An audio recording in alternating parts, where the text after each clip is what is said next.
આ જીવન અમૂલ્ય છે. આ જીવનમાં ભક્તિ એમને એમ પ્રાપ્ત થતી નહીં. સેવા કરવાનું મન એમને એમ લાગતું નથી. જીવો પર કદાચ દયા ભાવના રાખવાનું મન એમને એમ લાગતું નથી.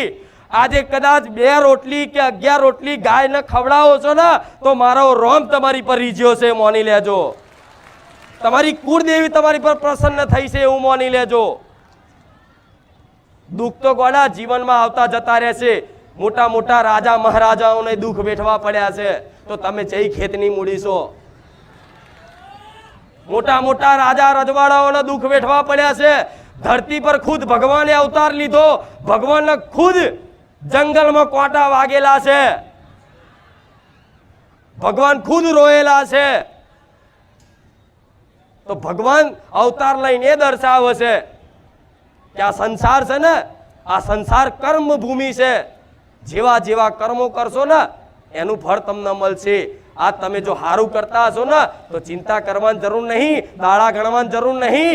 આંખો બંધ કરીને રોમ ભરોસે જેટલું થાય એટલું પુણ્યદાન તમારી જોડે હોય ને 20 રૂપિયા તો એના 1 રૂપિયાનું કદાચ ચોક જીવો પાછળ સેવામાં વાપરી નાખજો. મારો ભગવાન બેઠો છે, હિસાબ કરશે. હિસાબ તમે ના રાખતા, દાડા તમે ના ગણતા. તમારો અધિકાર બને છે. તમે નહીં માગો ને તોય ભગવાન આલશે. કેમ કે તમારો અધિકાર બને છે. કોઈ ઈચ્છા છે દુઃખ આવે જીવનમાં? તમે ઈચ્છા કરો છો ક્યારે કે મારા જીવનમાં દુઃખ આવે? છતાંય તે તમારી રજા લેવા રહેશે દુઃખ?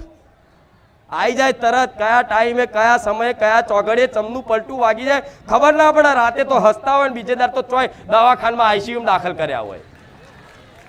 પૂછીને આવે છે દુઃખ? નહીં આવતું ને. તો વગર આમંત્રણે દુઃખ આવી જતું હોય તો વગર આમંત્રણે સુખ ના આવે. પણ ભરોસો નહીં એટલે.